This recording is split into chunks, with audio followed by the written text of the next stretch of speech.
You hear a normal employee just go and think about those things, and nobody thinks anything of it, which is what drives me crazy. You hear the passion in my voice. How are you okay with 15 days of vacation and 365 days a year? You have one life.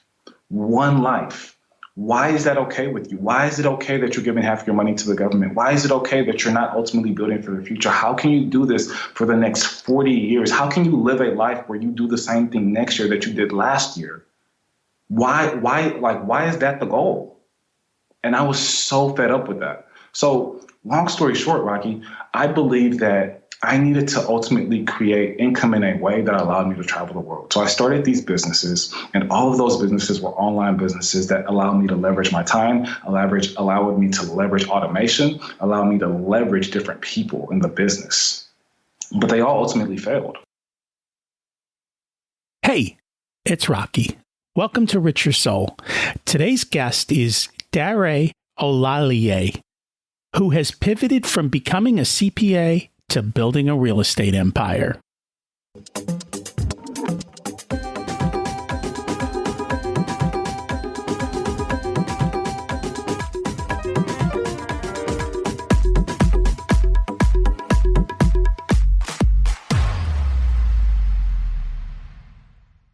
Imagine it's 12 months from now, and you've achieved your major life goals. How does it feel to be in the best shape of your life? To wake up energized, excited about the day? To have great relationships and friends who support you and propel you forward? How does it feel to have an excess of money, to be able to make the choices you want? To be fearless and open to trying new adventures? Imagine being connected to the universe and it providing everything you desire. It's possible over time, and your past does not dictate your future. The only thing holding you back from this vision is you. It's time to take control of our thoughts and use them to our advantage. Welcome to Richer Soul, where we achieve our dreams and bring balance to health, wealth, relationships, time, and spirituality. If you have not had a chance to listen to episodes 1 through 9, I encourage you to go back and listen to the framework behind Richer Soul and how to create the life of your dreams. You can also find all the show notes for this episode at richersoul.com. While you're there, you can sign up for a monthly email where I share the best articles I read this month, let you know about upcoming episodes, and share a little wisdom. You can also listen to coaching calls under the Coaching Calls tab. I also share the most interesting articles I read every week on Facebook at facebook.com/Richer Soul. And there's also a Facebook group where you can ask questions and interact with other listeners. Today's quote is from Graham Hancock. I believe we are a species with amnesia. I think we have forgotten our roots and origins. I think we are quite lost in many ways. And we live in a society that invests huge amounts of money and vast quantities of energy in ensuring that we all stay lost. A society that invests in unconsciousness, which invests in keeping people asleep, so that we are passive consumers of product and not really asking any of the questions. We're going to dig into that a little bit today with our guest and see how he pivoted from the track he was told to follow. What stories have you been told in life about what you should do and the path you should take? Being in the drift is not so good. It's how we and our money are separated. That's why you have to be intentional, and why I have all my clients create a life plan, so they are not in the drift. They know what they want, they're intentional, and they think through their life. Last week's action step was to flex your entrepreneurial muscles and look at the pain points and what are the possible solutions. Did you find any? In these times are when people who can see the problems and take action get to enjoy the massive wealth that's going to be created. Today, you'll see how our guest Daray's journey into entrepreneurship and the good, bad, and ugly of making that change. Daray's a lifestyle real estate entrepreneur and business coach. He mentors overwhelmed and unfulfilled employees in the professional world through the process of creating and building a lifestyle business through real estate so they can escape the rat race and live a life of their design. Let's meet our guest and learn from his wisdom. Welcome to Richer Soul, Daray Olaleye. It's great to have you join us today. Hey, Rocky, it's a pleasure. The pleasure is actually all mine. I'm super excited to be on your show. I cannot wait to hopefully add some value to your listeners. And I'm excited to learn from you as well today. As always, we start at the beginning. What was it like when you were growing up, and how much did your family and school teach you about money? Wow, that is a great question, Rocky. And I must say that I have picked up, as we all do, many different beliefs about money through my childhood, with different circumstances and different stories, right? But ultimately, I think for most of us, it boils down to the same few key principles, such as money doesn't grow on trees, and do I look like I'm made out of money, and things like that. I don't think those are actually principles, but those are the things that gets constantly beaten into our psyche. But to kind of just take it back to when I was a child, to answer your question directly, I remember there was this quaint small home that we lived in when I was a very young child, and we lived coincidentally by my mom's best friend. Her best friend had two kids. My mom has two kids. But her kids, my mom's best friend, her kids were maybe about 5-6 years older than me and my little sister. And we would go over there, or I would go over there rather. My sister was still very young. I would go over there and I would play with her kids. When I would play with her son, the oldest, we would play video games and we'd go out and we'd play basketball and things of that nature. But when I would play with her daughter, we'd play this board game called Monopoly. And I'm very competitive by nature. Once I learn something, or once I'm interested in something, I'm going to learn the ins and outs of that thing. I'm going to make sure that I'm always trying to aim to be in the top 1% of whatever that is. That's just kind of the track I've always seen myself kind of pursue in every single thing that I go after, whether it's for fun or it's for work. And when we first started playing the game, Rocky, I would lose, and I would lose in a terrible fashion. And it was so consistent that I no longer thought that Monopoly was a game of chance. And one day I was just like, look, I need to figure out a way to beat her. I need to figure out a way to master this game. I don't understand how she can beat me every single time when, it's a game with two dice in it, right? So I was just like, oh my goodness, like what is going on? Slowly but surely over time, the more and more we played, the more experience I got, the more I started to notice patterns.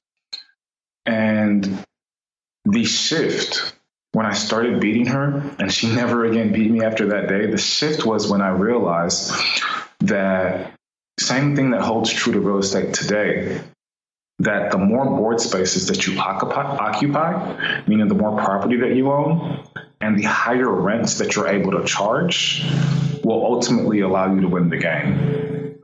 So when I started occupying things like the railroads and occupied all four of them, so I was able to increase rents. When I started occupying places like Boardwalk and Park Place, which are the most expensive places on the board, nobody ever, and I'm giving you guys a big secret of Monopoly, nobody ever stood a chance against me because I would trade for those properties if I didn't happen to land on them. So ultimately with that strategy, I was able to go on and be super successful at Monopoly and start beating her every single time we played. And again, I think that holds true to real estate to this day. But that was kind of my first little taste of business, of real estate, of being an entrepreneur. And I didn't have another significant moment or taste like that until after I started working as a Big Four accountant, which is crazy to say.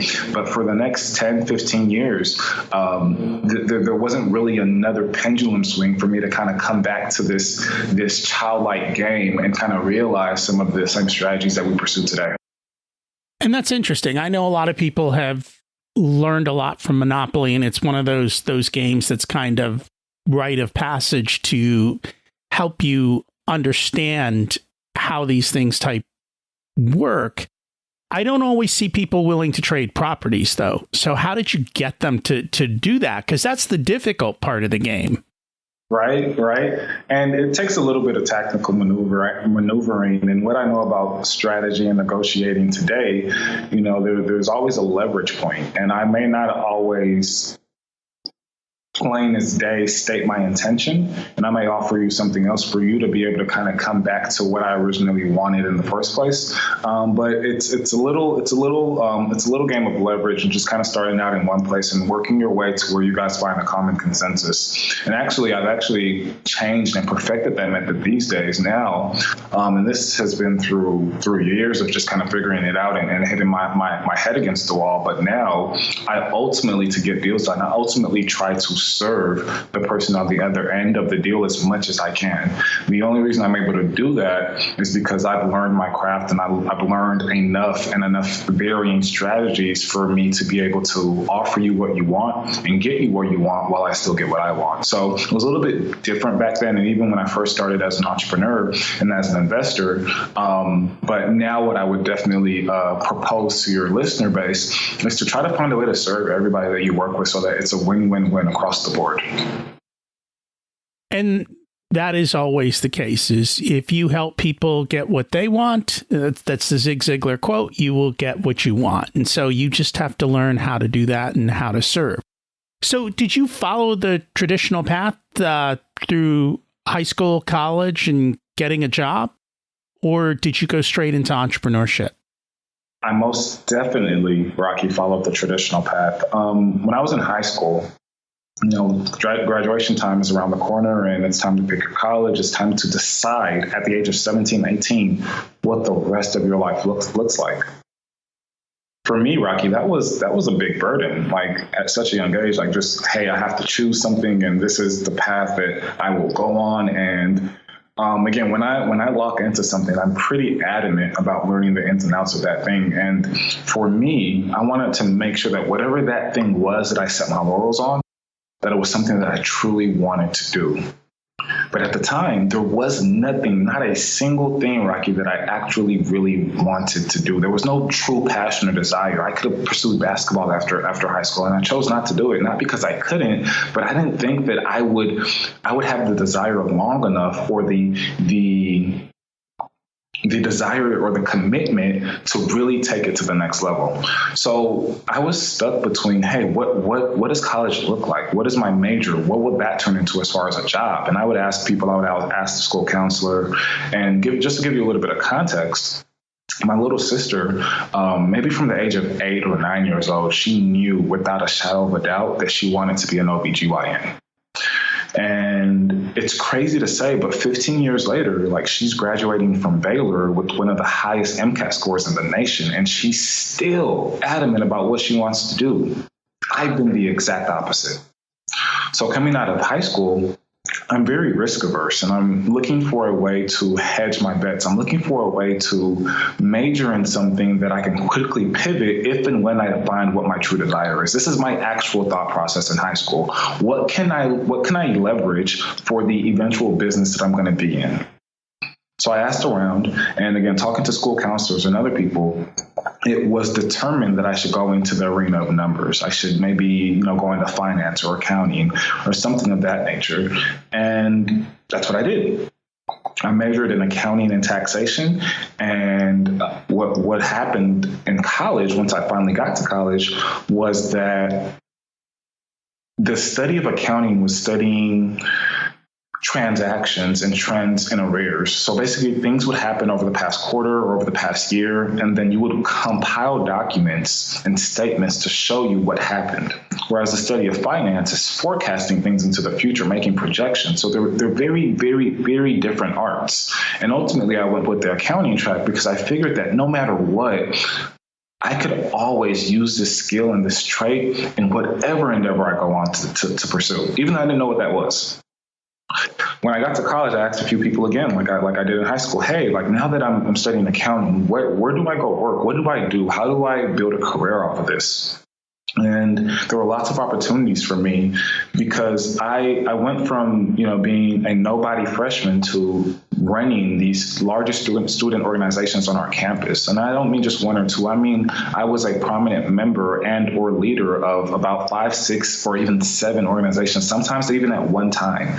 So my picture was on the wall. I was well respected at the school. And I knew that even if I didn't have the best GPA, that a lot of these upper tier firms would want to take a look at me because of my resume. So I asked, like, where do I have a chance at? What should I do? How should I make the transition from college to the corporate world? And I heard the same thing over and over again. Hey, there's these firms, they're called the Big Four accounting firms. They're the largest accounting firms in the entire world. There's only 4 of them. It used to be called the Big 8. And then it shrunk down to 5. And then after the last crash, it shrunk down to 4. And if you get into one of these firms, it's like your ticket to freedom. It's saying that you've made it, that you've arrived, that you're at the Princetons, the Harvards, the Yales of accounting firms. And for me, that was really appealing. I wanted to be at the top of my class. I wanted to be at the top of my game. So I was just like, okay, sign me up. What do I have to do? How do I get in?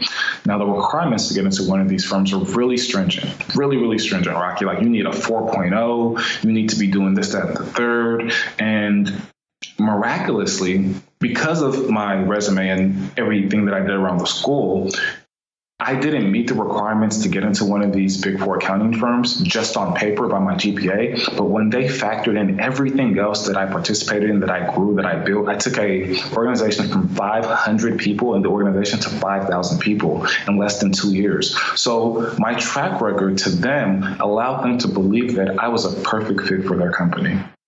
So whereas most people with my GPA would have never even looked at their application, I got a few offers, not only from the Big Four accounting firms, I also got offers from oil and gas firms as well. So I got to choose ultimately where I wanted to end up. And I chose a Big Four accounting firm. And again, here was the normal track of life that people laid out for me once I make this decision. Daray, this is what you're going to do. You're going to go work at one of these firms. You're going to get all the best perks, all the best corporate perks in the world. Your income is going to increase more than any other industry. Your income is going to increase per year by about 12 to 15%, maybe even 17%. Whereas if I were to go to one of those oil and gas firms, one of the big popular ones, I mean, I may get a 2, 3, 4, 5% raise every single year. And it was just like, wow, why would I go there? Why would I settle for that? I could always pivot to that if I ultimately wanted to, because they have some perks as well, such as bonuses. But anyways, I said, work at one of these Big Four accounting firms, work there for the next, let's just say 10 to 15 years. Once you do that, you're going to be given the opportunity to vest. You're going to be given the opportunity to buy into the firm, to buy into the company, which basically means that I would go from a normal employee to a partner. And at that point, as a partner, I would average about $500,000 a year. And they said, Daray, this is what you want to do. This is the fastest way to freedom. This is the fastest way to wealth. So I know a lot about the Big Four, and I know about the other side of the reality of what it's really like to put in the time, the effort, and how they treat people. So everyone told you to follow this path. How did it work out? Rocky, that's a great question. So I accepted a Big Four offer and I got started. I said, hey, I'm going to get started on this 15-year plan to get to $500,000 per year. And year one went okay. I got lots of perks. Everything that they said was true. I was traveling every other week. Sometimes I'd be gone for 3 weeks at a time or 2 months at a time. I got a Amex card, which lots of days I was able to expense $50 dinners or even $100 dinners, depending. There was a lot of perks. And not only that, but, we stayed late. We worked very long hours, so we would get free food a lot. We would get free lunch, and we would definitely every single day get free dinner, no matter the cost, no matter what it was. And it started to become, and Rocky, I don't know if a lot of people are going to be like, really, Daray? But it started to become distasteful. It started to become detrimental, and not only to my success, but to my health. Like, I started to really start to feel like this is not a healthy way to live. You can't sit in a chair for 10, 12, 14-hour days and just eat the entire day. I mean, they're literally stuffing our faces, and that's kind of just to keep us going, right? So I felt like I started to notice things that I really didn't like. And, just backing up a little bit, when I got my first check, Rocky, I almost shed a tear, Rocky. Reason being is that when I got my first check, I looked at it and I was so distraught as to what the bottom line wasn't my check. It was about half of my check. And I thought there was an error, there was a mistake somewhere. And before I called and kind of raised the fuss, I called my mom. I was like, Mom, like, I just got my check and it's half of what I'm expecting. And, you know, she just kind of told me, hey, just kind of run through the line items. And lo and behold, you know, this was one of my early on realizations, but lo and behold, I realized how much money as a W-2 employee we pay in taxes. And I started to piece different things together. And one thing I always like to say is that it's crazy that most of us live this way. But, you know, the way I was living and the way a lot of people fresh out of college are living is that you have upwards of 30, 35, even 40% of your money going to taxes. And you can even say it's much more when you factor in all the taxes that don't come out of your check, like sales tax. And I thought about that from a holistic year's view. And I was like, wow. So like, I'm basically working from January to June just to pay Uncle Sam, just to pay the government, like half of the year, which is half of the year of every single year for the next 40 years or 50 years. So basically another 20, 25 years, I'm working just to pay the government. And then the second half of the year, for a lot of us that are fresh out of college, we're paying student loans. If you just bought your first house, which is a natural progression when you get married, right? You're paying a mortgage, maybe even paying a car note, right? You're paying all of your credit card bills. All of that goes to the bank. So fresh out of college, I'm working January to June just to pay the government, and I'm working July to December just to pay the bank. And then I'm looking at my bank account at the end of the year, and I'm like, dude, like, what did I pay myself with? What do I have for myself? What do I have to show for this year? Not only did I not have anything to show for the year, Rocky, but I also didn't gain any type of fulfillment throughout the year. So I'm not being fulfilled and I'm not getting paid. I started to feel like, what am I doing here? Right? As an accountant, I'm just adding up 1 + 1 to make sure that it equals 2 for a client. That client may go off and be able to advertise or do something with those statements and show their investors and things of that nature. Like, they see a direct benefit to the work that I'm doing. They see a holistic benefit, whereas I don't realize any of the benefits. I'm not even working as an employee of the client, so I'm not even invested in that company. We're an accounting firm. We're a third party. So there is no direct correlation with any type of fulfillment in my personal life. So there's no fulfillment, there's no income, and I'm supposed to do this for the next 40, 50, 60 years, and people do this every single day. And it started driving me crazy. So what did you do? So we got to the point where my discontentment started reflecting in the actions that I was taking at work, started reflecting in the results I was producing at work, to the point to where I started to believe that I was actually getting ready to get fired. Imagine going to work, Rocky. And the way that these accounting firms work is that you're on a rotational basis with different clients that the firm has. So sometimes you may have 3 or 4 clients that you're working for, and they may fill up your entire year schedule. Sometimes you may have 1 client that fills up your entire year schedule. Sometimes you may just have a client that fills up about 3 weeks worth of your year, and you need to find other clients to hop on board to so that you fill out your year schedule. But regardless of how many clients, how many hours you're working, you get paid the same exact amount. So ultimately, there became a point where I was so distressed at work that I no longer had any clients.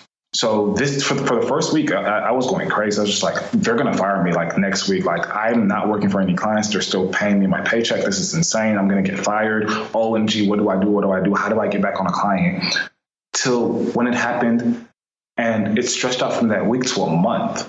Now, again, imagine my internal struggle, my internal battles and beliefs, knowing that I have no control of this outcome. I've tried to get on clients. I've tried to rectify situations. I've tried to go on and get on new teams, and nothing is working.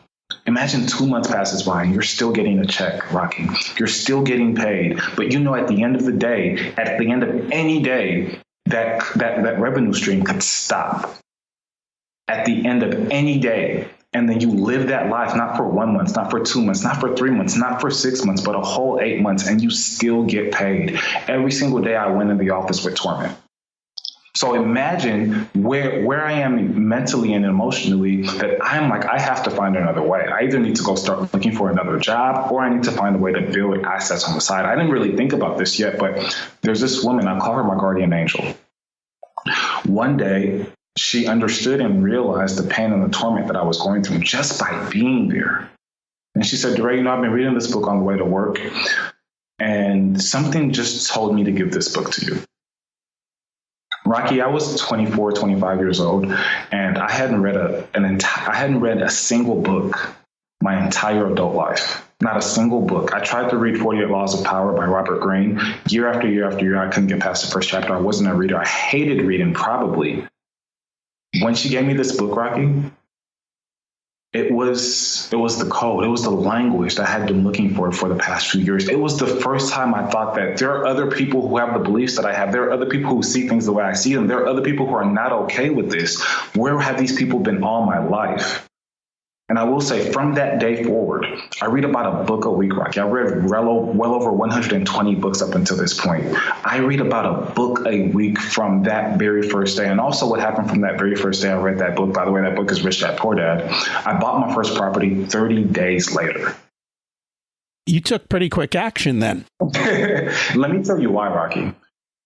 I believe that most of your listeners, they're listening to your show, and others like it because they believe or they've heard that there's another path, right? There are many people out there, many professionals who hear that 90% of millionaires have done so through real estate or currently invest in real estate, right? They hear these statistics, they hear about all the people that are out there getting success with real estate, and they know that it's possible, but ultimately there's a disconnect between knowing it's possible and actually taking the action. When I first read Rich Dad, Poor Dad, I didn't have the foresight to know that most people don't actually take any action. I had no idea. Now I'm a coach and consultant in the space, and I see that 99% of people don't take action. But back then I had no idea. But for some reason, something told me that if I didn't take action immediately, I would end up like everybody else. So here was my mindset, Rocky. I knew, and I told myself that this first deal was going to be terrible. I said, I'm going to fall flat on my face. It's going to be the worst deal ever. I'm going to make so many mistakes and errors. I'm going to lose so much money, but I'm still going to do it. Because at the end of the day, I've already decided. I've already came to a conclusion. I put a period at the end. This is what I'm going to do for the rest of my life. After reading that book, I decided that this is what I was going to do for the rest of my life. So if you have that mindset, there's nothing that's going to, for me at least, there was nothing that was going to prevent me from taking the very next right action towards that belief. And it's all about your beliefs. So ultimately, I jumped into that knowing that, hey, I'm going to make a lot of mistakes. I'm going to mess up. But because I decided to take action as opposed to what everybody else does, I'm going to, and I believe in the ready, fire, aim model rather than the ready, aim, fire, because I believe that all those mistakes as a culmination would help me do a better, more profitable second deal because I'm going to do this for the rest of my life. Rocky, guess what ended up happening? What happened? I went through with the deal, and it turned out that it wasn't such a bad deal after all.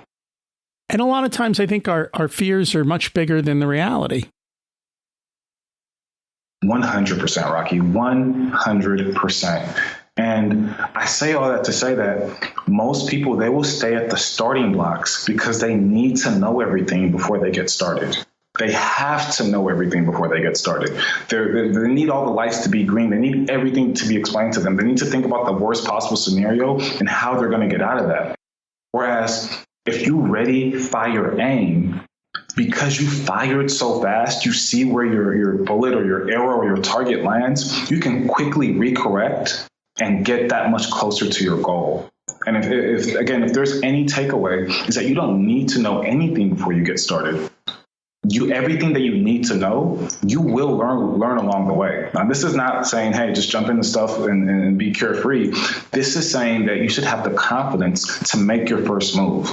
Because when you make your first move, you're going to have a little bit more of a clearer vision as to what the next move should be.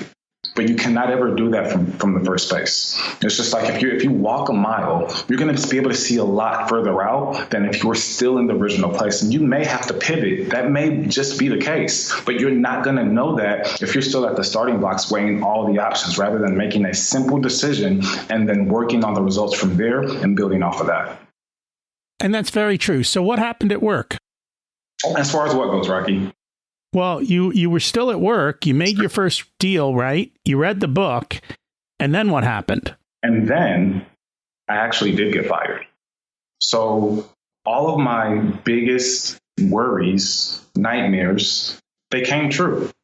But by the time they happened, I had already started to put myself in a position to make sure that I would be okay. And you have to prepare. You have to prepare before it happens. You have to be ready. And that's just smart decision making. Definitely. And at the time, Rocky, I gave myself, and again, I bought my first property at the age of 25. It was actually going into my 26th birthday that we closed. So I closed at the age of 26. I gave myself a 2-year timeline. Most people, Rocky, and especially the people that I surrounded myself with, most people told me that if I were to pursue such an audacious goal and dream, that I should give myself 15 years to build up my portfolio. The super gung-ho people, the podcasters that I would listen to, the blogs I would read, they were a little bit more optimistic. They said, hey, give yourself between 10 to 12 years. But Rocky, one other thing that I believed in, again, this is way before I started really self-educating myself and getting into a lot of the self-help books. But one other thing that I believed was that there was this law called Parkinson's law. And Parkinson's law states that the time that you give an activity, that activity will actually expand to meet, if not surpass, that time. And I knew that. I said that if I give myself 5 years, which is what people are telling me to do, or 10 years, there's a 100% chance that it's going to take me those 5 years, if not longer. If I give myself 2 years, right, and let's just say this is a crazy goal, but there's a 100% chance that I'd be much more further along by the time that 5-year mark actually came about than if I would have given myself the original 5 years to start with. So go ahead, Rocky. And, it's the same kind of concept of saying, I'm going to do X. And a lot of people will say, well, why don't you do 10X? What do you have to do to go from X to 10X? And even if you shoot for 10X and you only hit half of it, 50%, you're still at 5X versus X, right? Which is kind of what you did. Exactly, Rocky. And again, it's one of those things where even conceptually, this is why I don't have really stringent yearly goals, Rocky. I have really loose yearly goals and really specific quarterly goals. There's a book called The 12-Week Year. I love the book. I recommend it to many people. And the 12-week year is predicated on having 12-week years. So instead of having yearly goals, and it's the beginning of the year now, and a lot of people have a goal for the year, I break down my yearly goals, and sometimes I don't even break them down. I make my yearly goals fit into a 12-week segment. It is much, much easier to viscerally understand what needs to happen week 1 of 12 weeks or week 2 or week 2, day 4 of 12 weeks to get to your 12-week goal. It is very hard to conceptualize what steps need to be taken here in February to make sure that you complete your goal by December. It's very hard to conceptualize that. Going back to Parkinson's law, going back to procrastination, you may not really even get started with that goal until October because you're going to push it off. So now I've shortened the curve even further. I only operate in 12-week segments. And doing that, again, just battles against Parkinson's law. So that's one other piece of advice I have. So the 12-week year, the way this basically works is the first week, because there's 13 weeks in a given year.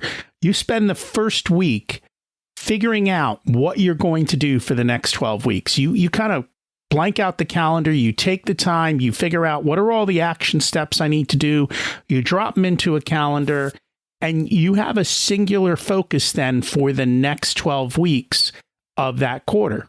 And you go out and you execute. And as you said, when you have that much focus, that much momentum, it becomes much easier to hit your goal.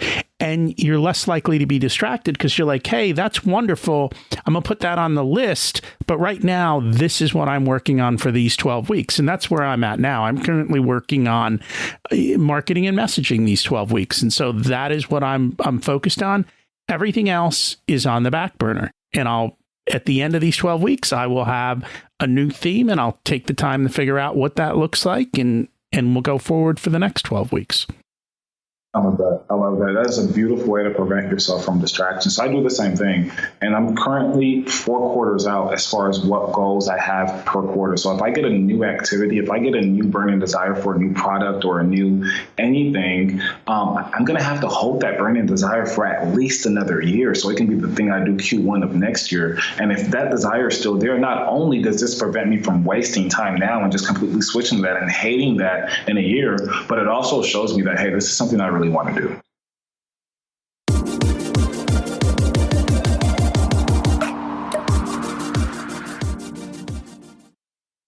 As a business owner, you love what you do. It's why you started your business.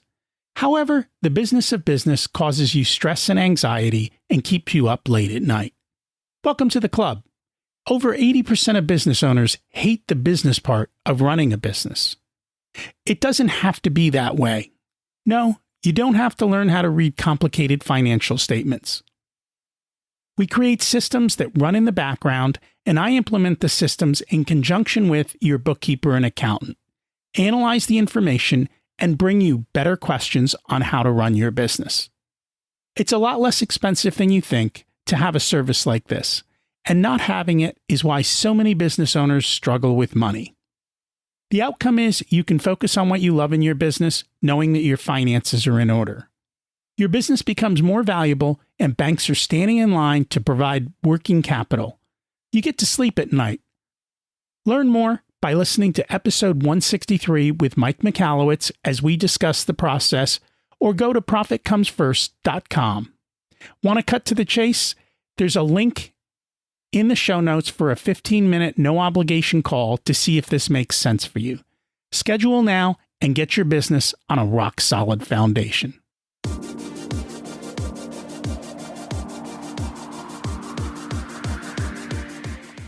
So what happened? You got fired from the one job. Did you just go full force into real estate, or did you do something different? I wish that was the case, Rocky. I really do wish that was the case, but that wasn't the case.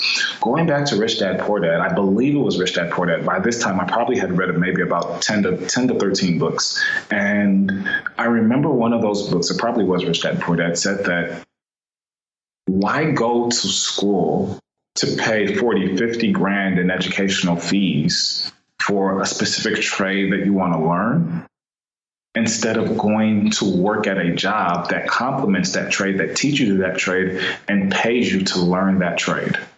And that stuck with me, Rocky. So after I got fired, I said, okay, I know how to look at numbers in arrears. I know how to understand accounting in arrears. But if I'm really going to take this real estate investing thing seriously, then I need to know how to forecast. I need to know how to project. So that means I need to go find a financial firm or be in a financial position so that I can learn this as well. Rather than going to get my MBA in finance, I want to go work. As an investment analyst. So I went to go do consulting for an investment firm, and I consulted for our client, which was a private equity hedge fund based out of New York that was managing $26 billion in real estate assets. So I prepared investor reports. I calculated all the debt and income, and I did a slew of different things, and I got paid to do those things. But all the while, I was learning how to do those things. You know, you always get on the job training. So instead of going to dish out thousands of dollars to school, I was getting paid a full-time salary, more than I was getting paid at Big Four, to actually learn what exactly I needed to learn to be a successful real estate investor. So again, dealing with these funds, I was dealing with funds who housed properties that were 20, 30, $50 million. So it started becoming second nature to me. Not only that, but going back to my accounting background, I was auditing the financial statements of some of the largest real estate companies in the world. So I felt like there was this symbiosis here where I was supposed to go into a certain niche. So after starting out in the single family space and also eventually moving into the small multifamily space, I realized that the niche I ultimately wanted to be in, I wanted to be in the big playground. I wanted to play with the big guys. I wanted to do great, humongous deals. So I ultimately decided that I was going to be a syndicator. And I had all the knowledge and expertise to fully execute that because of my professional background. So that was the next step for me, was syndication, really figuring out the terrain in syndication so that I could ultimately quit my job. Now, Rocky, through that process, let's even talk about before that process and how I came to that process. After I quit after I got let go of my Big Four job, and I started working at the consulting firm, I started to not only build out my portfolio, but I started to start a few other businesses. I was so adamant about this 2-year goal, and I was so adamant about reaching it, especially because I stated it publicly, which is another anchor for you guys, that it became hectic, it became frantic, it became finding different income streams, different sources to make sure that it happened. So in my first year of business, I started 8 businesses. Not only did I start to invest in real estate, I started a few other online businesses. I started what's called a drop shipping store. I started a lead gen company. I started publishing ebooks on Kindle. I did a ton of different things to make sure that I was making income in a certain way that gave me ultimately what I wanted, which was lifestyle design. And lifestyle design, these were the early roots of the podcast. These were the early roots of my message, knowing that before I started working as a full-time employee, I would travel. I mean, from the age of 3 months, I started traveling internationally because, and it wasn't, all peaches and cream. I mean, the very first time I traveled internationally, I was born in Boston, Massachusetts, and I traveled to London to stay with my mom's sister because my mom couldn't afford me at the time that she had me, due to her and my dad not ever really being together. So then I went to Nigeria at the age of 2 to stay with my grandparents. Came back to the U.S. and went to private school at the age of 4 and had been in a different elementary school and middle school every single year after that, still while traveling back and forth to different countries. This was embedded in my psyche that this is the type of person I was, and I loved to travel. Throughout college, I did the same thing, but now it was on my own dime. When I got to corporate America, all of that was taken away from me. And I felt like there was a void. I couldn't just up and go. I couldn't be gone. I had to only get 20 days, or not even 20 days, like 15 days worth of vacation in 365 days. Rocky, I thought it was insane. You hear a normal employee just go and think about those things, and nobody thinks anything of it, which is what drives me crazy. You hear the passion in my voice. How are you okay with 15 days of vacation and 365 days a year? You have one life. Why is that okay with you? Why is it okay that you're giving half of your money to the government? Why is it okay that you're not ultimately building for the future? How can you do this for the next 40 years? How can you live a life where you do the same thing next year that you did last year? Why is that the goal? And I was so fed up with that. So long story short, Rocky, I believe that I needed to ultimately create income in a way that allowed me to travel the world. So I started these businesses, and all of those businesses were online businesses that allowed me to leverage my time, allowed me to leverage automation, allowed me to leverage different people in the business. But they all ultimately failed. I didn't understand how businesses worked. This was my first entrepreneurial journey, and I started 8 at one time. I didn't understand that there were marketing dollars and costs associated with these businesses. And by the end of that year, Rocky, I was pretty much on the verge of literally just like quitting. Like there's no more money. I can't market anymore. I'm not getting any sales. This is not working. All of this because I decided to do it by myself. All of this because I decided that I was better off without a system. I was better off without a mentor. I thought, and it's crazy that I'm a real estate coach today and a business mentor, but I thought that these people in this industry that were in the position that I'm in now, I thought that they were scams. I was one of those people, Rocky, who was like, I would never give thousands of dollars to somebody to have them tell me what to do, or to have them tell me how they were successful, or to have them coach me through anything. I have YouTube University. I have all these blogs. Why would anybody go pay an exorbitant amount of money to anybody to do anything for them? Like, again, ego, thinking pride, just thinking that I knew it all, thinking that all the information was out there for free. I didn't understand how these things really worked. So I tried and I struggled for a year until I couldn't do it anymore. And that's when I decided to hire my first mentor. And that was one of the first times everything changed for me. And there were many instances that have been, I'm sure you can relate. There are many instances in your life, at least in my entrepreneurial journey, where everything has changed.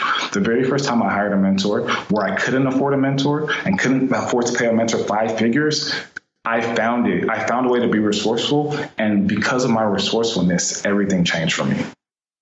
And what did he tell you to change or to do? So the very first mentor, I have about 4 mentors today. The very first mentor that I hired is a big-time syndicator in the space. And again, guys, my trajectory, what I believe was the right path for me was to get into syndications, was to get into these large apartment buildings. So naturally, I wanted to hire somebody in the space. After I paid him all this money and I was ready to get started, our first conversation, Rocky,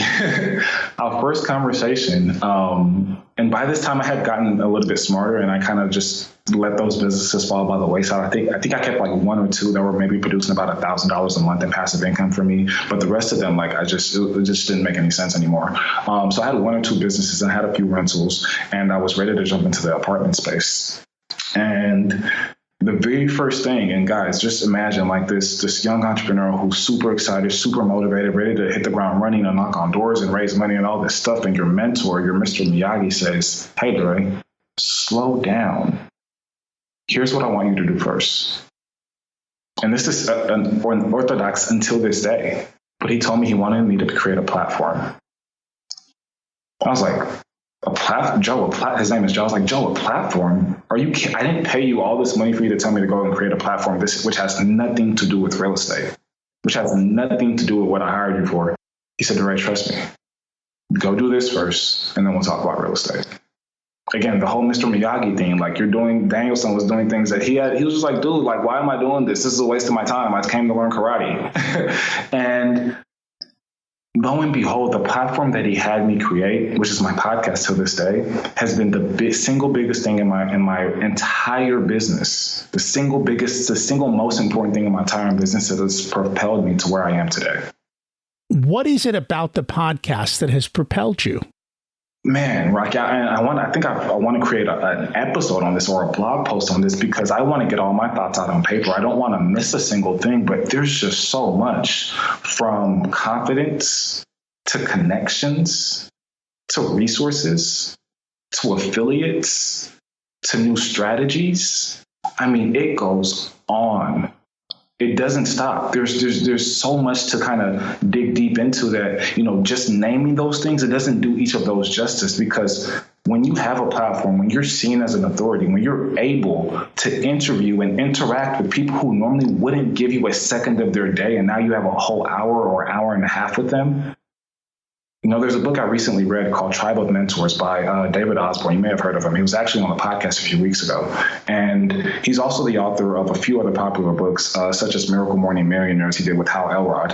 And I had him on the podcast to talk about Tribe of Millionaires. And, my show is called Before the Millions. I'm interviewing highly successful millionaires from all over the world. And I'm like, David, like, this is literally how I got my knowledge. Like, everything you talked about in this book, I've implemented this without even knowing. And this all came from my mentor sitting me down and telling me this needed to be the first step of my business. And you also listened. There we go. Oh, that's a big one. That's a big one. A lot of people, and you said this up front, is number one, people don't take action, and that's a big part of it. And then it's also listening and doing things even when you're unsure of it. Because as you said, he told you to do something that was way outside of what you thought, but you actually paid attention and you did the work with that. And so that's impressive. I appreciate that. Most definitely. And again, I I attribute everything that I've done, everything that I'm yet to do. I attribute a lot of it, if not all of it, to mentorship. These days, I am not opposed to mentorship. I have a mentor in every single area of my life, not only in real estate, not only in online businesses, but also health, right? I mean, there's people who have done what we're looking to do, and most of us, we go on and we try to build our own systems. I had this woman the other day, and we got on a coaching call, and she was like, "Yeah, Daray, like I've been trying to get a deal for the past 6 months. You know, my dad's a realtor, and so I used his software to pull my list, and then after I pulled my list from his software, I went to Craigslist and I found this guy, and this guy, he does skip traces. So I paid him to run the skip trace on the list so I could have the numbers to call these actual motivated sellers so I could take down these deals. After I paid him, I got all the numbers. I Googled scripts to talk to motivated sellers because I don't have a script. I don't know what to say. So I Googled scripts and I found this realtor script, and I really liked it. So what I did is I changed it up to make sure that the people knew that I was an investor and not a realtor. And she just went about creating her own system, Rocky. Thing after thing. And I'm sure you could immediately pinpoint so many different things that she's doing wrong, but at the same time, you cannot pinpoint a single thing because there's so many variables, right? She's not following something that's been proven. She may eventually get to success. I have no doubt about it. If you're motivated, if you can stick it through for the long haul, you can get to success doing that. And it's going to take a lot longer. But imagine if she already has a system that is not only proven, so she's not second guessing herself. She's not testing a new formula. She knows it's already proven, so she has the confidence to continue. And again, it's already proven, and it being already proven means there's a system owner. So with her system, there's nobody to reference. With the system owner, when it's proven, you get the confidence, you get the know-how. But now you could always go back to the system owner, your coach or your mentor, and you could ask them exactly where you're going wrong. And I mean, that's night and day for a lot of people's businesses if they could only operate that way. And that's very true. So let's talk a little bit about real estate. At the current time, the conversations I'm having with people is it's very hard to find deals. They struggle just because there is so much competition to get the deal. But you're doing things a little bit differently and you're still able to find deals. So how are you doing that? Yeah, I think that we don't necessarily find deals, Rocky. And I actually I have a course coming out this month that I just got done doing the webinar slides on them, talking about we don't find deals. We create deals by serving motivated sellers. Oftentimes, I get a lot of people who have a background in wholesaling and a ton of different backgrounds, but, let's speak to the wholesaling background. And they come in and they tell me, Daray, hey, like I haven't been able to get my first deal done, or I've gotten one deal done, but I think I just got lucky. I don't know how to repeat this process. And we walk through what it is that they're doing. And I have no ill feelings against wholesaling. I actually teach quite a bit of wholesaling. It's part of our strategies. But ultimately, as a wholesaler or as a single-minded investor, you can, and again, I know that most coaches and consultants are not teaching this because you shouldn't diversify so early on. But let me tell you why my method is very different and why I believe that it helps us as investors so much more. As a wholesaler, or as any strategy that you're using to take down deals, you have specific requirements. Every single investor, we have specific requirements that the deal has to meet. And if the deal doesn't meet those requirements, then it's not a good deal for us. So going back to one of my students, she's like, hey, I've been making a ton of offers. It's not working. Nobody's accepting it. I feel really bad. I'm making these lowball offers and, people are cursing me out. Like, this is just not what I expected. And you would going just to think about that track, like you approach somebody as a wholesaler. And if you guys don't know the wholesale formula, like 90% of the time you're taking the ARV, the after repair value, and you're multiplying that by 70%. You're coming up with a number at 70%, and then you're minusing your repair costs and you're minusing your wholesale fee. Okay, so oftentimes you're offering 60, maybe even 50% of the value or 50% of the ARV. So if the ARV is $200,000, you may be offering $100,000. And sometimes, if not most of the time, that is an incredibly low offer for what the seller was expecting. Many sellers get offended at this. Now, because there are some sellers who have extenuating circumstances and are more motivated than other sellers, right? You're able to get those sellers to the finish line with your strategy and them actually thanking you for your lowball offer. Now, this is rare, but this happens. So ultimately, wholesalers, and this goes for everybody in every industry, you're playing a numbers game. You're saying, how many people can I find, can I make offers to? And of those people, there are going to be a certain small number of people who actually fit this model and be perfect for my wholesale deal. So where I disagree with that process is that there are many motivated sellers out there, and their motivation is different across the board.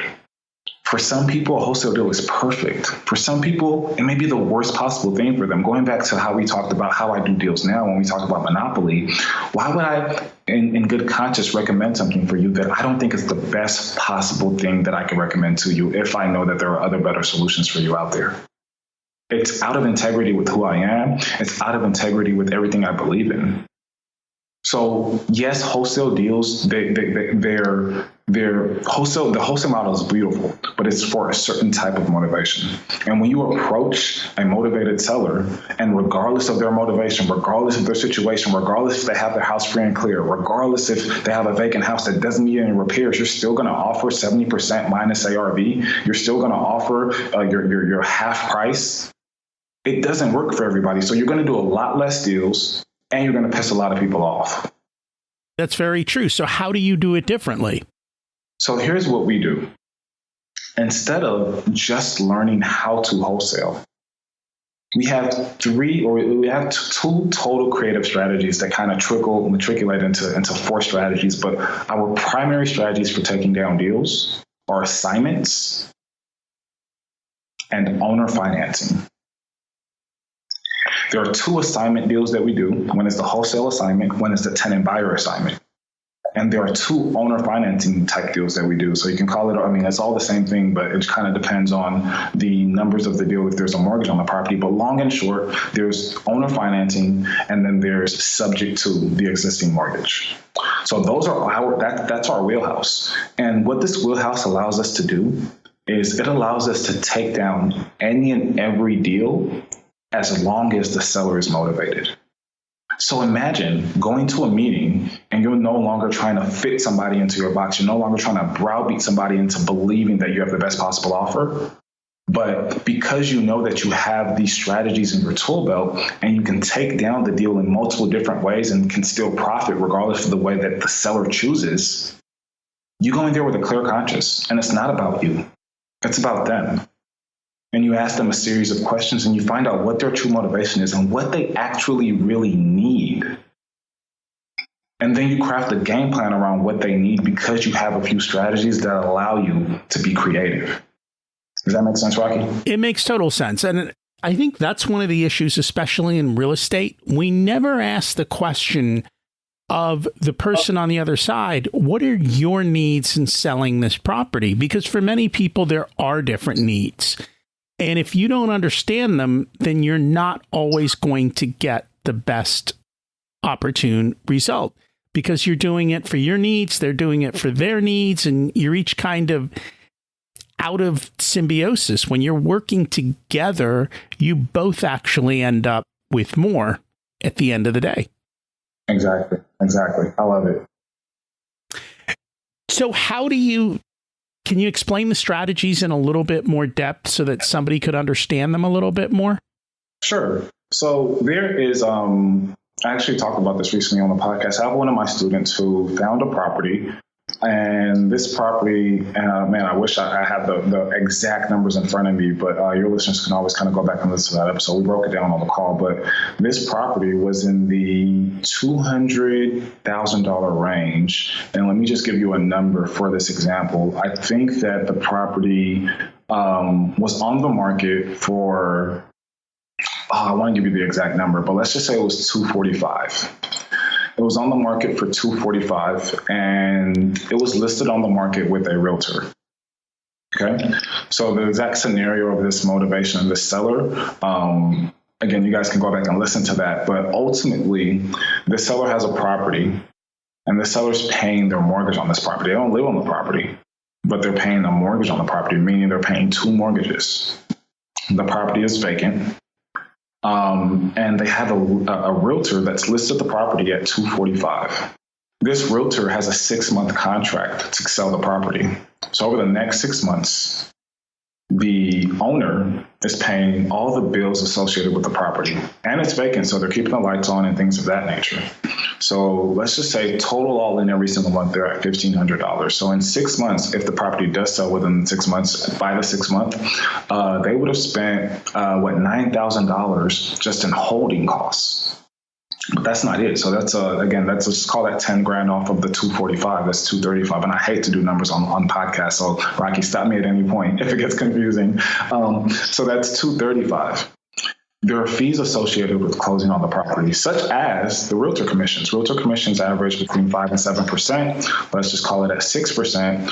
Ultimately, there's another 10 to 20, maybe even 30 grand coming out in realtor commissions and closing costs and all these other fees. So if you ask the average seller, hey, how much do you expect to take home, even if you own this property free and clear at $245,000, they may say $200,000 or $210,000 or $215,000 when it's all said and done. But this property popped up on our radar because it didn't sell on the market. So we call these listings expired listings. This property didn't sell on the market. It's now become expired. And now this is a list that we attack. So my student, Josh, he was attacking this list starting in January. And he called this homeowner who was disgruntled, who had a terrible experience with a realtor.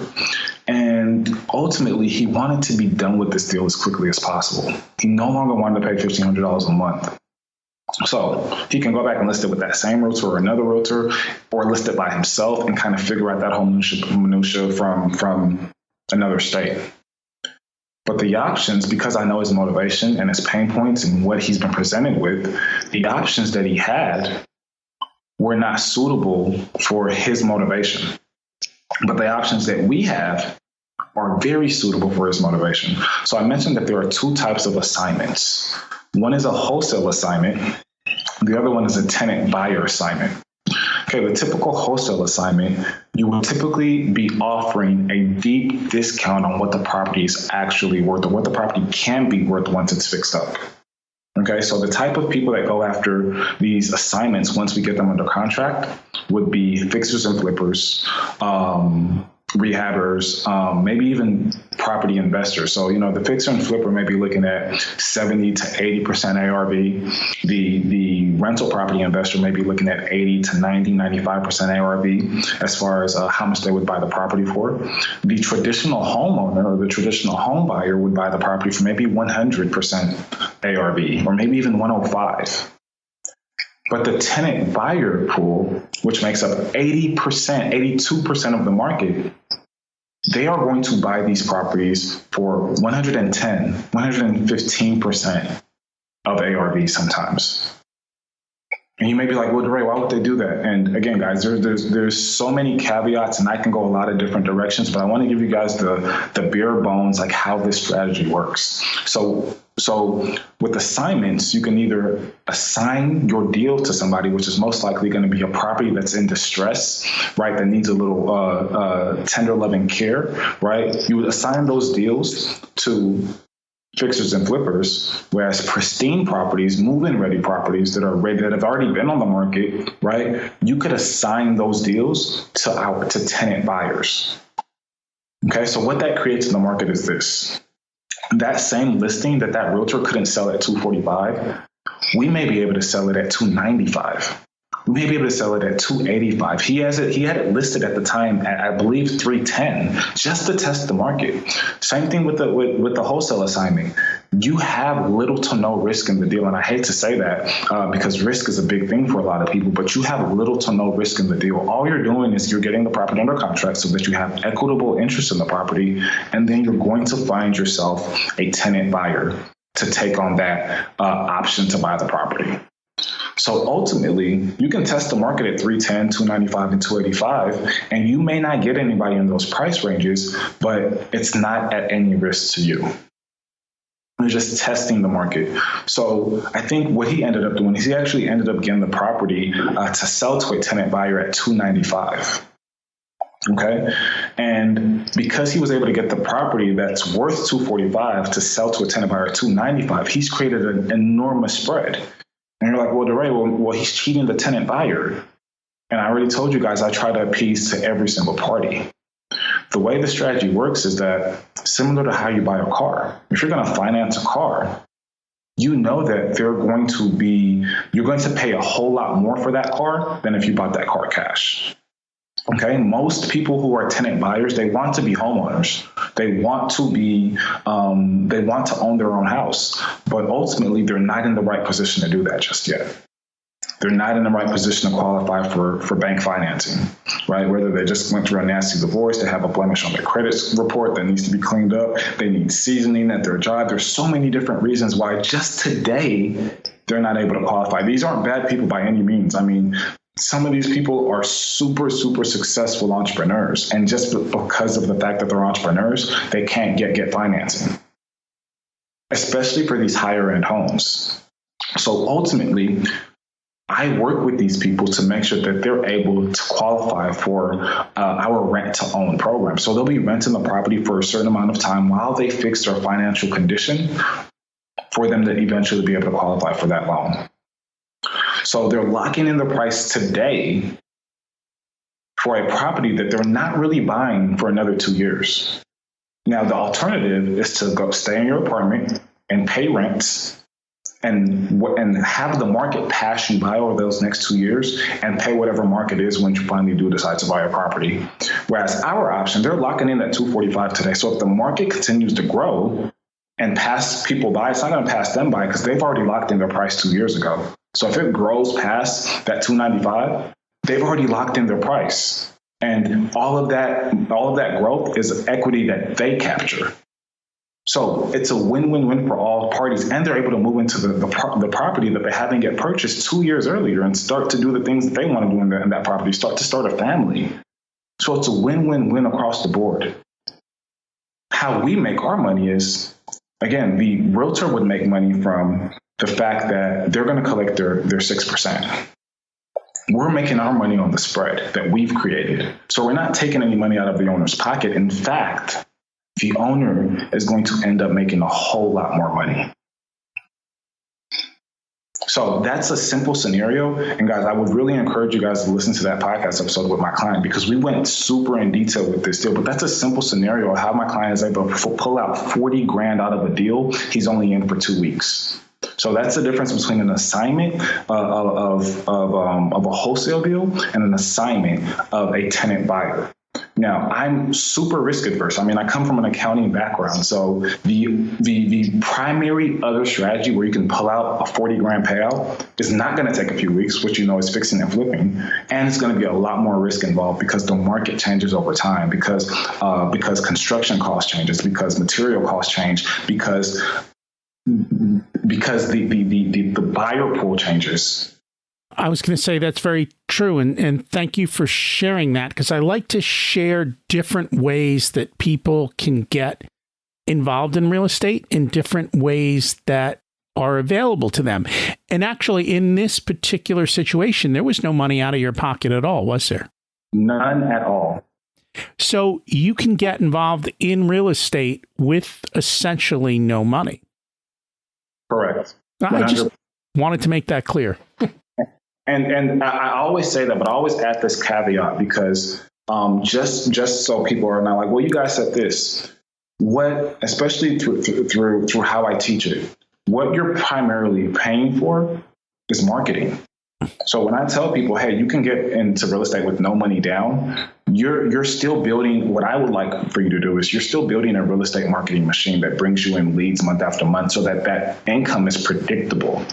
Right. So essentially, if you're talking about overhead, monthly fixed costs, and you're trying to create a runway, have 12 to 18 months of marketing costs and know that when it comes down to these deals, you're going to get into these deals with little or no money, right? The only thing we're paying is earnest money, which can be $10. Sometimes in this scenario, I'm going to have Josh run a snapshot of title and this is not required of him by any means. He's not the buyer or the seller in this transaction, but I just like to make sure that we're in good faith with both parties and we make sure that we're taking care of the buyer. So we run a snapshot of title, right? But outside of that, there's no money expended on this deal for him to get a $40,000 check in just a few weeks.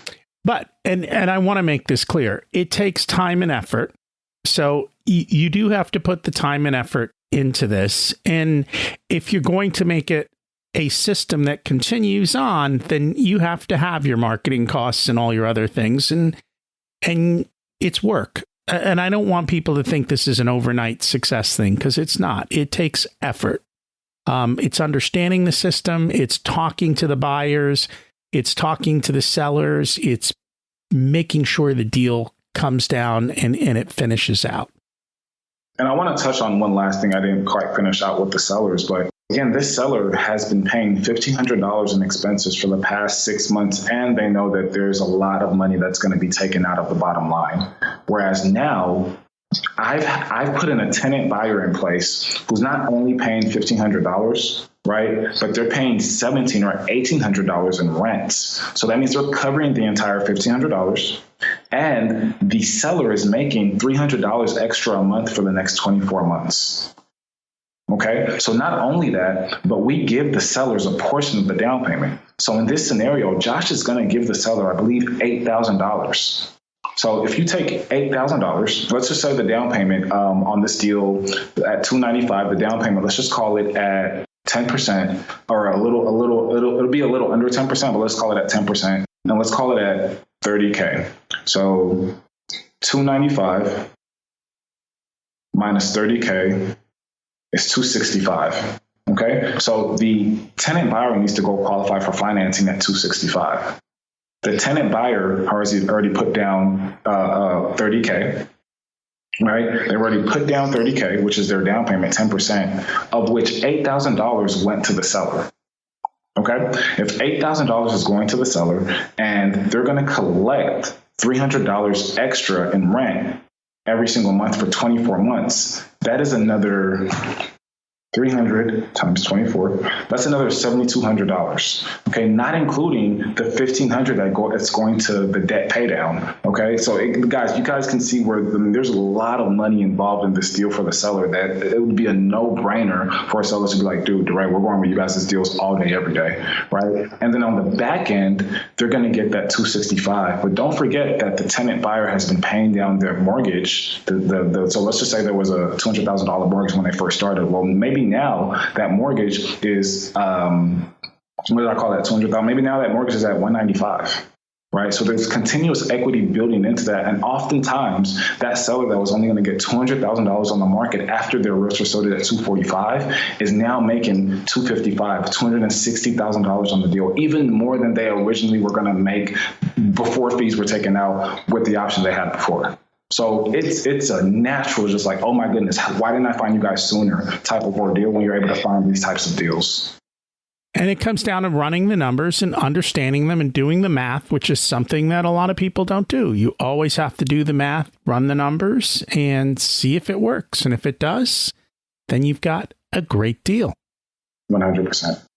So I always like to ask people, what is one action step people can take this week to move forward?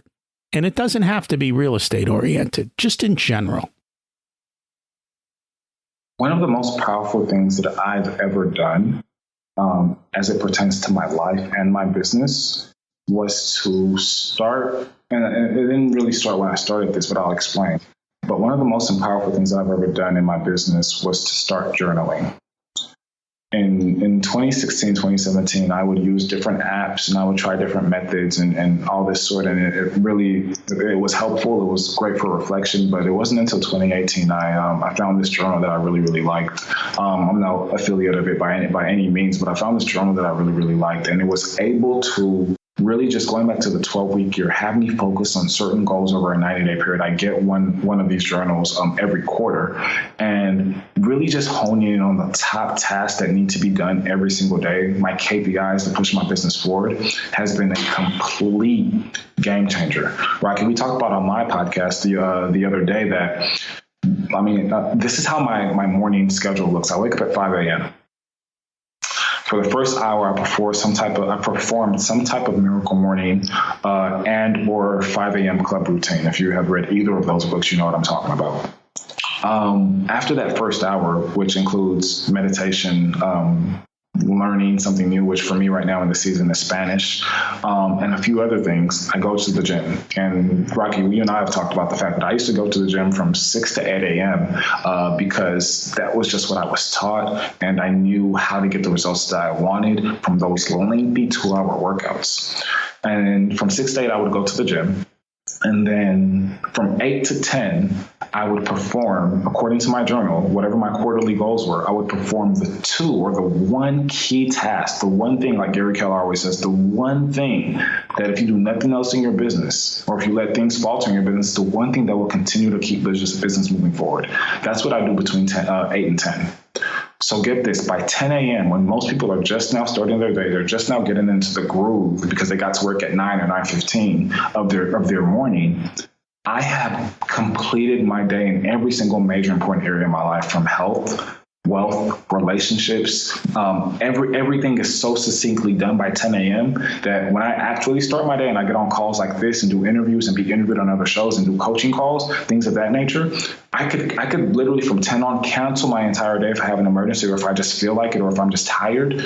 And I know that I've done the most important things in my entire life by 10 a.m. Right. And this is all, again, predicated on my morning routine and not to mention the fact that journaling and knowing what my quarterly goals are and focusing on those between 8 and 10 a.m. has been a game changer in my business. So if I were to have your listeners walk away with any type of next step, is really get their ideas on paper and start planning those 12-week years and then start taking the actions that you see are the correct actions to get to your 12-week goal.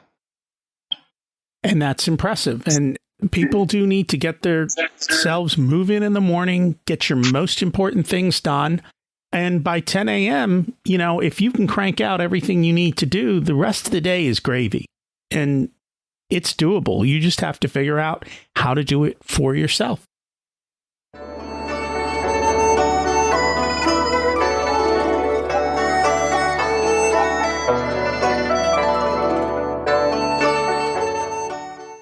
It's time to learn the secrets of life.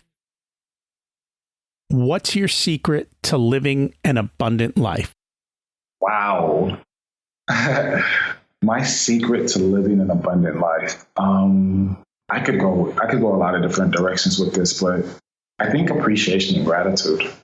I think that a lot of us have goals, especially the entrepreneurial-minded individuals who have lofty goals. And whether or not we get to them, it's always a contemplation. It's always a deliberation. It's always a thought about, man, wouldn't life be just swell once this happens, or once I get to this financial goal, or once I meet this quota? Wouldn't imagine what life would be like then.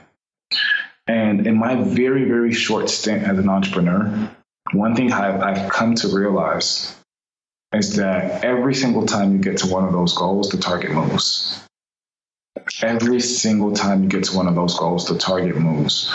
So if we're spending 99% of our time in the process and really enjoying and living out the goal 1% of our time, then we need to more so, because we're always in the process, our life is the process, we need to have gratitude and joy and feel victorious in that process. That process needs to be something that we're not looking to run away from, but something that we're embracing on a day-to-day basis, because that's where you are for the majority of the time. So gratitude about where I am, knowing I haven't yet reached any of my goals. And I know that once I reach them, there'll be other goals and newer goals, and I won't be satisfied. Then that's how we are as Homo sapiens. But having gratitude for the here and now, having gratitude for the process, trusting and still having those goals, making sure those goals are lofty, but also being content with where you are. And it's hard to find that balance, but when you start working, you start practicing the art of gratitude, when you start thinking about the process as not something you have to do, it's something that you choose to do, I think it really just changes the game and changes your focus from a constant state of worry to, again, being joyous about the position that you're in right now, excited for the future, but also feeling content with where you are and what you're up to. And that's very true. If you're not happy now, you won't be happy when whatever else happens. What did you learn later in life that you wish you would have learned sooner? Well, I'm still in my 20s. And I'm not the type of person, Rocky, who has any regrets. I think that everything happens for a reason. And I think that everything that happens to us, I said this earlier, and I actually didn't quote who I got it from, so maybe I'll pull up the quote really quick. But everything that happens to us, I believe happens to us, we can have the mindset that it's happening to us for a reason. Right. And if we come with that mindset that, hey, this is happening to me for a reason, I must embrace this. I must understand that this is just a part of the process. You'll be that much more equipped and in tune with what needs to happen. There's a book called Super Coach, man. It's a fantastic book. And it's not about any type of superhero stuff. The title may be a little bit wonky, but it's a fantastic book on coaching your mindset to ultimately be successful. But the quote that I wanted to quote earlier was by Jerry Seinfeld. He says that you don't need to know anything. Everything that you need to know, you'll figure it out when you need to know it. Even if you miscalculate and make the wrong decision, you needed to know that. And I thought that was just super powerful for our mindset in life and going on with the things that we believe we need to pursue. And we're just not taking the right action to pursue those things. I think ready, fire, aim, and we'll be all the better for it. And that's true. Life happens for us, not to us. And you have to change your mindset to accept that. And I know you're still young, but if you were to give an 18-year-old one specific piece of wisdom, what would it be? Go after your dreams. And that's a perfect thing, right? Go after your dreams and make sure you have the right ones, right? Because you were given all these dreams at 18 that didn't pan out. However, they did get you to where you are. And so it worked out. But it's true. We definitely need to go after our dreams. If people would like to find you and connect, listen to your podcast, what is the best way for them to do that? Yeah, I am a super big fan of hearing from people who my message resonates with. I love connecting and I love seeing if I can help you on your journey, even if it's just some words of encouragement and telling you you're doing the right thing or giving you a recommendation or two. So my platform of choice to reach out to me is actually Instagram. So if you guys want to connect with me on Instagram, you can find me. My handle is Daray Olaleye, my first and last name. And you'll find me. If it makes it easier for you because of the spelling, just head over to beforethemillions.com/Instagram, and it'll take you straight to my Instagram page. Other than that, if you guys want to check out the podcast and some of the things that we have going on, same link without the /Instagram. So head over to beforethemillions.com and check out the podcast and check out some of the things that we have going on, and you guys will absolutely love the community. So that's beforethemillions.com. And I will put that in the show notes to make it easy for people to click and find you. Thank you so much for joining us today. Thank you, Rocky. This has been an amazing, amazing experience. I'm glad you had me on. Hopefully I was able to add some value to your listeners. If you need anything at all whatsoever, you know where to find me, and I'll talk to you soon. Thanks, and have a great day. How much do you read? Can you imagine a book can change your life? My goal last year was 2 books a month. This year, I'm going for 3 to 4 a month. At times, I've been up to about 6 or 7. All that wisdom that I learn allows me to share more with you and to bring you more insights. Did you notice that Daray needed a coach to create success? You can just go through the failures and struggle, or you can get help to achieve success faster. If you're interested in real estate, then maybe Daray's a good choice for you. Check out his podcast to learn more. I work with entrepreneurs and real estate investors to ensure their business is profitable. We all know how strong cash reserves in these times is important. Did you notice how Daray gets his day done by 10 a.m.? That's massive when you can hit your main goals so quickly and have the rest of the day to enjoy. His action step this week was to start journaling. I admit, I struggle with this one, but I'm doing some other things and I'm going to become a little bit more focused. I probably need to implement this one more so. If you're still listening, you must have liked the episode, so please share it. I'd appreciate that. I'd also like to connect with you on the Facebook page or Facebook group for Richer Soul. Stop by, say hi, and get your questions answered. What's preventing you from moving forward, and who are you putting on your team to help build the life you deserve? Taking no action creates a far worse outcome in life than trying something and failing. I can help you achieve your goals through coaching and accountability. Just email me, and we can start with a short chat to see if we're a good fit for coaching. Or click on the scheduling link in the show notes. For many people, one session allows them to take a giant leap forward towards their dreams. You can always get me at rocky@richersoul.com. I'd love to hear how you're doing and how the information I've shared has helped. Thanks for listening. Have an abundant week and stay safe.